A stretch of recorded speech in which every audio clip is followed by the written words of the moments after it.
is a place of interim torment. No, it is not purgatory, a temporary torment, but an interim torment, as it were a waiting room for the lake of fire. Now, this is very complicated because we can't apply time to eternity. In the book of Revelation, we see past, present, and future are all the same. There's a sequence of events, but they take place out of time.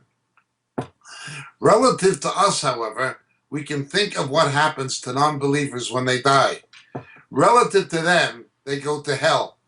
Relative to us, they've gone to the netherworld, Hades. Now, the perfect picture of this is the parable of Lazarus and the rich man. In the netherworld, which the Jews called Szeol, or in Greek Hades, there was a chasm separating the bosom of Abraham, where the faithful Old Testament saints were waiting for the Messiah to come and atone for their sin so they could enter heaven. And there was the place of torment. Notice that the rich man who adored Lazarus was being tormented already. They were being tormented already. When unsaved people die, they go to hell. Now, this teaching that Jesus went to hell and was tormented by Satan, that is propagated by the false money preachers, Joyce Meyer, Kenneth Copeland, the late Kenneth Hagin, people like this who were influenced by E.W. Kenyon. This teaching comes from a mistranslation in the King James Bible where Hades is called hell. The word is not that Jesus descended into hell. He descended into Hades. But they go by the King James instead of the original meaning of the original Greek, and they wind up with the basis for a false doctrine. And they say that Satan got the victory on the cross, not Jesus. Jesus was tortured 3 days and 3 nights in hell by Satan, and he had to be born again in hell. First of all, he did not go to hell. He went to Hades. When Jesus gave up the ghost, he revealed himself to the Old Testament saints who were waiting for him to come. The ultimate hell, the lake of fire, will take place when Jesus returns.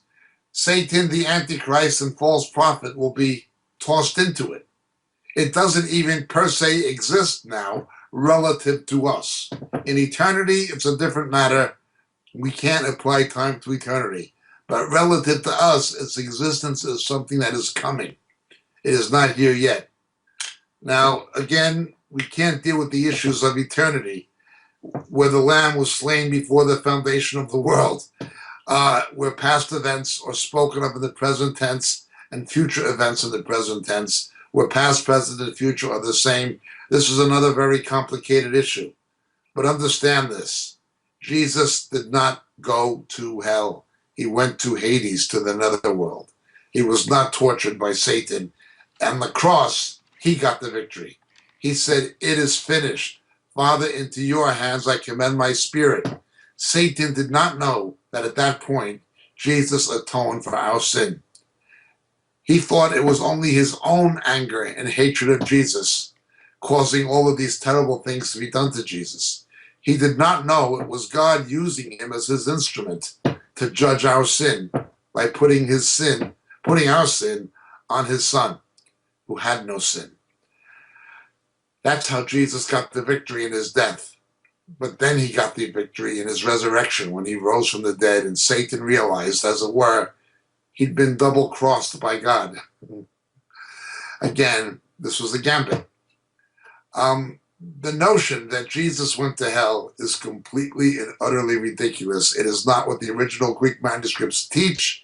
It is a perversion by E.W. Kenyon that has been constructed into a twisted fabrication by the money preachers to get money out of people. That's what it is. That's all it is. My name is Jacob Prasch. God bless you.